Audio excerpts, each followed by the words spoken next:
हम तुझसे किस हवस की फलक जुस्तजू करें, हम तुझसे किस हवस की फलक जुस्तजू करें, दिल ही नहीं रहा है जो कुछ आरजू करें।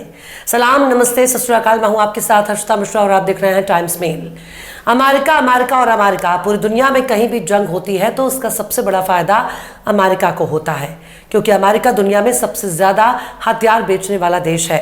हथियारों को बेचना ही अमेरिका का धंधा है और इस धंधे को आगे बढ़ाने के लिए अमेरिका कुछ भी कर सकता है, किसी भी हद तक जा सकता है, यहां तक कि किसी भी मुल्क में गृह युद्ध भी करवा सकता है और देश के भीतर जंग कराने के लिए हथियार भी बांट सकता है, क्योंकि जितना जंग फैलेगा उसका सबसे ज्यादा फायदा अमेरिका को होगा। अमेरिका इस वक्त पूरी दुनिया में जंग कराने की फिराक में है। वो चाहता है कि दुनिया के किसी न किसी कोने में जंग के बादल मंडराते रहें ताकि उसके हथियारों की डिमांड बढ़ती रहे।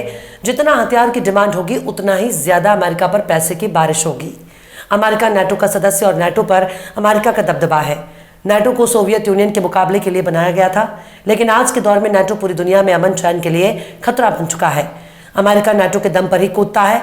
इसी नाटो में तुर्की भी शामिल है, जो फलस्तीन के मामले में सिर्फ लंबे लंबे प्रवचन सुनाता है। इसके पीछे की सिर्फ यही वजह है और यह है कि तुर्की नाटो का मेंबर है। लेकिन अब जो खबर रूस और नाटो को लेकर सुनने में आई है, उससे अब ये बात जाहिर हो गई है कि नाटो और अमेरिका तीसरे विश्व युद्ध यानी तीसरी आलमी जंग की तैयारी कर रहे हैं। नाटो अब यूक्रेन को F-16 फाइटर जेट के जरिए रूस में घुसकर हमला करने की इजाजत दे दी है, जिसके बाद पुतिन ने अपना रुख वाजे कर दिया है। पुतिन ने सीधे तौर पर कह दिया कि अगर रूस के भीतर घुसकर यूक्रेन के लड़ाकू विमान हमला करते हैं तो फिर हमारा टारगेट सिर्फ यूक्रेन नहीं होगा। इस जुमले से ये बात साफ हो जाती है कि रूस भी नाटो पर हमले के लिए एक मौके की तलाश कर रहा है, यानी रूस को हल्के में लेना अमेरिका और नाटो के लिए बहुत भारी पड़ सकता है। अमेरिका पूरी दुनिया में हथियार की सप्लाई करने के लिए कहीं ना कहीं जंग कराता ही रहता है, जैसे कि इस वक्त गजा का नज़ारा देख लीजिए। ठीक यही हाल यूक्रेन में देखने को मिल रहा है। यूक्रेन और गजा के मामले में अमेरिका सिर्फ मिलिट्री मदद करने का दावा करता है, पर अब दो ऐसी घटनाएं सामने आई हैं जिससे पता चलता है कि अमेरिका न सिर्फ गजा में सीधे तौर पर नरसंहार कर रहा है, बल्कि रूस के खिलाफ भी जंग में शामिल है।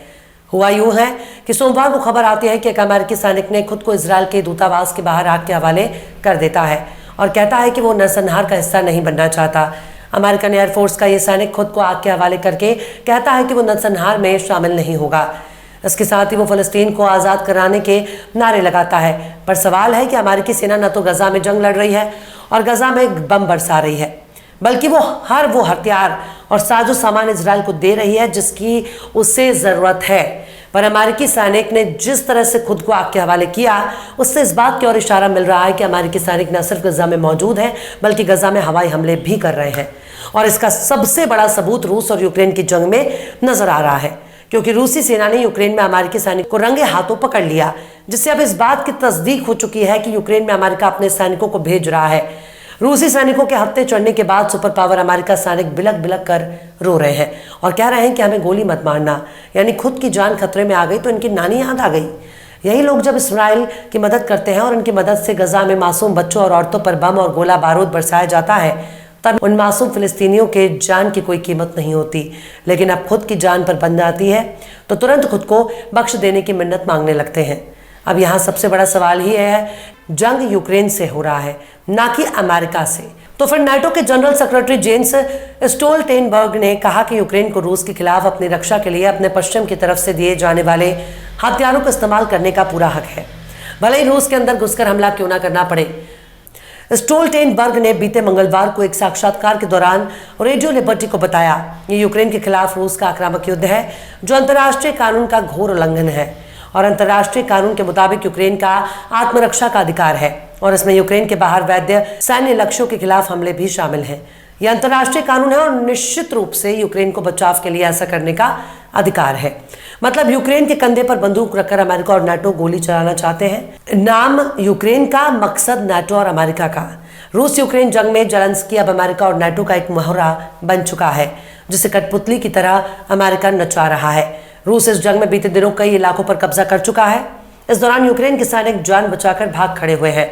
ऐसा इसलिए हुआ क्योंकि नाटो देशों ने जंग के दौरान वक्त पर यूक्रेन को मदद नहीं भेजी, जिसकी वजह से यूक्रेन के शहर उसके हाथ से निकलकर रूस के कब्जे में जा रहे हैं। नाटो के एक अधिकारी ने गुरुवार को फाइनेंशियल टाइम्स से पुष्टि की स्टोल्टेनबर्ग का मतलब था कि आत्मरक्षा के अधिकार में यूक्रेन के बाहर रूसी सैनिक ठिकानों पर हमला करना शामिल है। हालांकि रूसी राष्ट्रपति व्लादिमीर पुतिन ने रूसी इलाकों पर हमले शुरू करने से उकबुगाहट के बाद कहा है कि ऐसा करने से जंग का खतरा बढ़ सकता है। दरअसल अमेरिका ने यूक्रेन को सतह से हवा में मारने वाली कई टेक्नोलॉजी और हथियारों से अलावा तोप भी दिए हैं।